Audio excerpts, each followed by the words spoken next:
they're so cute. It's a little bag. Sorry, but Bag. Stop it. okay, that's good.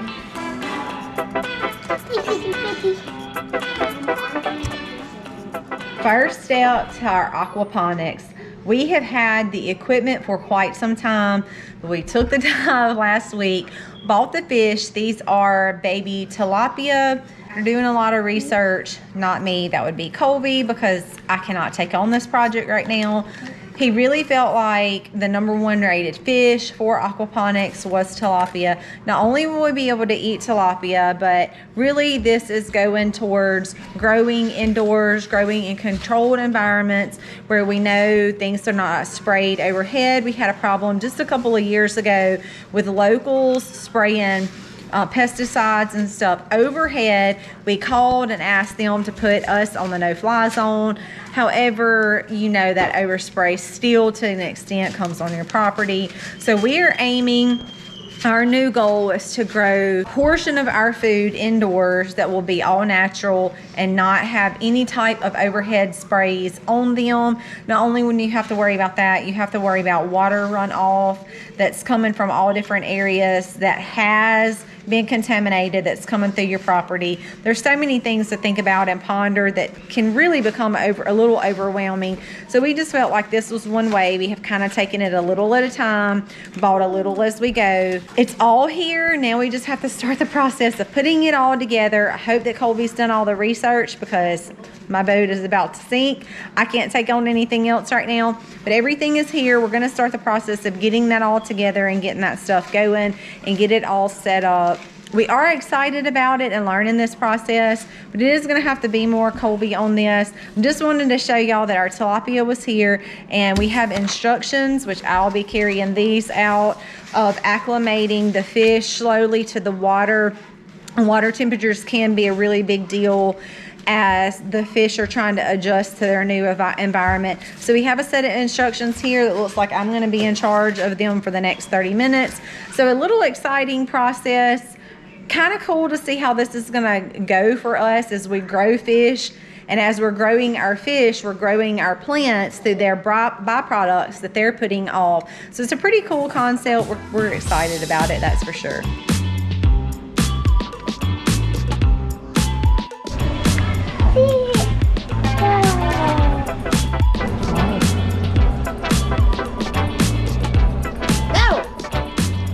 This is our temporary setup. Of course, you've seen I just had a regular container. We picked up this little water purifier from Walmart. I think it was like $20 something. Wasn't very much. This will just help keep the water somewhat clean and under control while they're in their temporary spot. Now we do have a whole nother system, the system that we purchased, that we're gonna get set up, but they are so tiny right now. I did not feel comfortable putting them in that big thing and putting it outside. So we're gonna slowly step them up to where they're supposed to go. I know we both have a lot of research left to do, Colby. I have been kind of listening to a couple of videos. I usually don't have a whole lot of time to just sit down and just watch something. But today I had a couple of errands to run in town, and while I was running errands in town, I typed in tilapia facts, breeding tilapia, just several different things. I was listening to them as I was driving. That's usually about the only time I get to like just sit down and listen. So I did that, and we're gonna start them off in this small container. There is a lot of them. Now, of course, this is not their permanent home. They'll start off in here with this little purifier. They seem super happy. They were all alive. What I did to acclimate them to the water, now I did monitor the water temperature very closely. I ran hot and cold to get it right there around that 70 to 75 temperature is really what I was shooting for. So I put the bag over in the water for about 30 minutes. Then I opened up the bag and poured 1 cup of water from the container into the bag and closed it back off and let it float. Then I repeated that process one more time, and then the instructions told me don't pour the bag into the tank. So this was the other thing that we had to pick up because we've never done fish before, never done a fish thing. So I picked up a little net. It was like less than $2. So I scooped them out of the bag that they were shipped here in and gently put them over into their tank. We have not lost any. They're adjusting very, very well. It seems like they're very happy. I am excited to kind of learn. I want to learn a little bit more about their food. I don't want to buy food to feed them. So I have a couple of things in mind of the ways that I'm going to harvest food for them, freeze drying them into flakes and feeding them those flakes. We're gonna try it, we'll see how it goes, and we'll update y'all along the way on this process. I am gonna take the water that they came in, that was shipped in. It was kind of dirty. You could see that it was already full of poop. I have a couple of things in my greenhouse. I'm just gonna take that water and dump that water into my plants so we don't even waste the very first batch of water that they were shipped here in. I'm gonna go ahead and water a couple of things with that in the greenhouse so that that first fertilizer doesn't get wasted.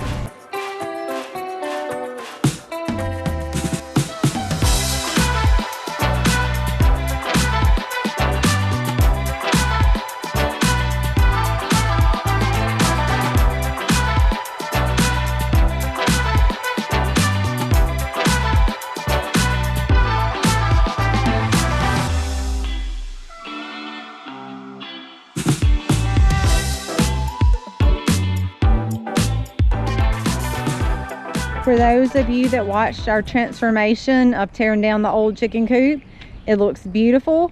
I moved an old blueberry bush here that was not growing well in another area, and the corn is coming up rather well. It looks nice back here.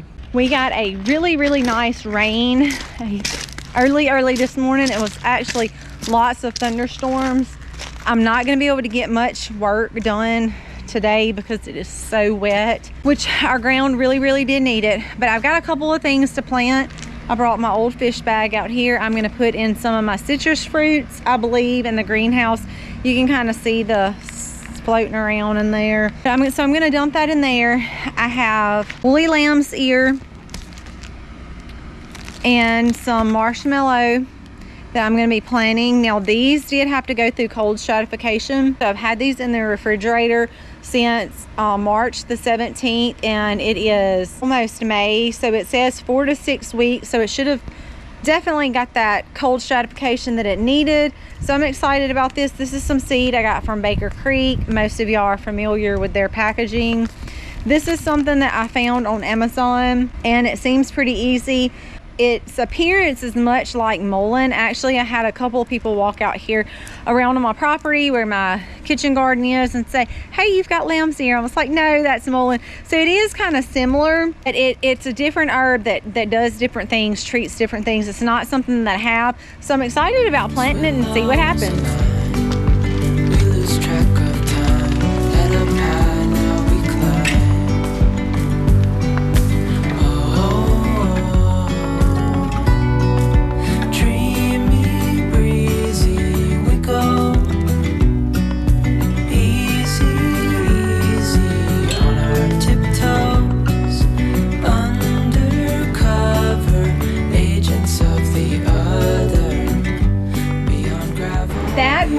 St. John's wort. I had a couple of friends I told y'all that have in the area that grow a lot of different herbs locally, and we have been doing a lot of trading. So yesterday I traded her a couple of things that she didn't have for St. John's wort. Again, it's something that I don't have. So I'm actually going to be taking that and planting it in.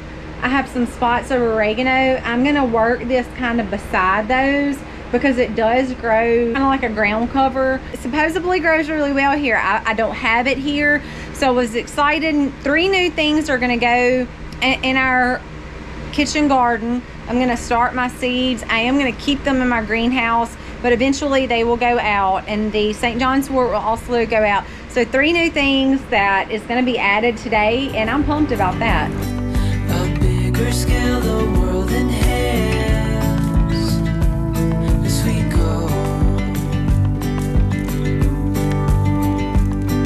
I wouldn't want it any other way, no. Dreamy, breezy we go. Easy, easy on our tiptoes.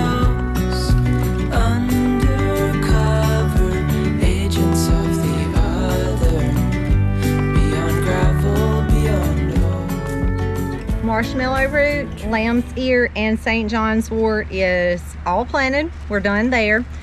We have a really busy weekend coming up this weekend. For starters, we don't do this very often, but sometimes groups will contact us, and if we can work it in the schedule, then we do tours around the farm and just kind of show them the way of life that we're living. So tomorrow at 2, we have a tour coming through of a group, and we're gonna be showing them kind of our way of life. Maybe when others get to spend a great deal of time in extracurricular activities, it might not be the case for us, because there are a lot of demands here on the farm when it comes to moving animals to fresh grass. When it comes to planting and harvesting, it is a demand of our time that has to be done for us to be able to feed ourselves from animals on our farm. All the meat that we eat comes from our farm, and the majority of all fruits and vegetables come from our farm as well. That doesn't mean that we don't pick up things from time to time, because we do, but we try to say at least 80% of the stuff that we eat is either organic or has been raised from our farm, maybe even more than that. Show people our way of life, the way we live. Sometimes we might not get the luxuries of doing fun things all the time, but we love it here. It is our way of life. We don't see it as a hobby farm that lasts for a couple of months or maybe even a year or two, and then we're kind of done and get rid of all of it. This is our way of life. It's the only way that we want our kids to know to live sustainable and not be dependent upon the grocery store. You have to put the time in, you have to put the work in, you have to put the effort in, and we're going to allow this group to come in. We're going to walk them through. That's one of the things I did a couple of days ago, is cleaned out my greenhouse. It was a bit of a mess in there. It had been organized because I've had so many things that I started in there that needed to come out. Several things I started again, and some of those have come out. Today I started a couple of more things. So you see stuff goes in, stuff comes out. We build up trash, it builds up dirt. I'm working on our landscaping beds that we did years ago, but I literally have trees growing in those. We've had to do a couple of things like that, take that out. Now there is an area that we're going to be telling y'all about soon. Well, we've been wanting to do this for years. We started on it and just kind of life got in the way and we had to stop. But a food forest, and we have the perfect spot. We have kind of already started. I have several blueberries, some that I bought, some that were wild, some that were given to me. I said blueberries, but I meant blackberries. Some of those are already planted. I did one of the plants that I dug up. I have an area that we started a fruit orchard in. It did not grow well there, so I dug a lot of those things up. I dug up a peach tree, which is right here beside me, 2 fig trees, which are right under me, and 2 blueberry trees, which were given to us a long time ago. We planted them over there, and honestly, nothing has ever grown from when we planted it. So I took the initiative several days ago, dug those up. I fertilized them really heavy with some basically rotten rabbit manure that I've had sitting in a container. I put those right under the roots, covered them up with some good fresh fertile soil on top. I'll show y'all the peach tree and the fig trees. They look great. The 2 blueberry trees, I showed y'all one that I had dug up and put in front of the corn. The other one is in our food forest. It has some lichen on it, which typically means a plant that's not very healthy will begin to grow lichen. But I'm not worried about it because it's in its natural form. I don't want to mess with it. I do want to strengthen the plant, obviously, because I want it to grow and yield. But I've put that in the back where our food forest is. We're going to be adding so many different things there. Lots of different herbs and edible foods thrive in shady areas, forest type areas. So we're going to be building that up. That was one of the things when we tour through. We're going to talk to them about our new food forest area. We're going to just show them some of the animals, something that you guys get to see all the time, kind of how we rotate our animals, intense rotational grazing, just because our animals don't impact the land. It's not hard on the land. When you're constantly moving them, the land has time to recover. And not only that, for the animals, when they get back to it, they're not eating on their manure, but the land has healed enough to where the grass is growing back fresh again. It's just really a common sense way to raise your animals. We're going to be teaching about those things. Then after that, That afternoon, we're gonna be setting up for our chicken butchering class, which is gonna be bright and early the next day, 8 o'clock in the morning. We have people coming from Alabama. We have people coming from Louisiana. We have a couple of locals that were interested I talked to. We have done this before in the past, but we've made it very informal where we've just had people over. It's been more kind of a hands-on help, but they gain experience. But this is gonna be a full-blown workshop that we're gonna do. We're gonna be doing lots and lots of teaching. We're going to let these people also get hands-on. It'll be great experience for them.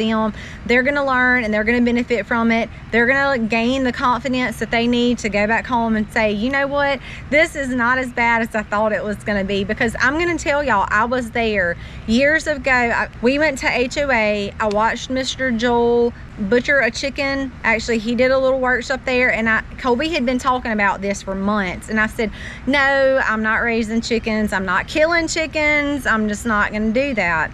We had our beef and we had our pork, and I was like, you know what, we can just buy our chicken and I'm fine with that. But then the more I got to read and the more I got to researching the way these chicken farms really raise their birds, it can be done a healthier and better way. I realized it was not as bad as it looked, it's not as bad as it sounded, and it's not as bad as I thought. If you've ever butchered chickens before, then you know what I mean when I say it is very exhausting. By the end of the day, you are completely exhausted. But I try to remember in the long run, it is very rewarding knowing that your time and effort has been put into raising that meat.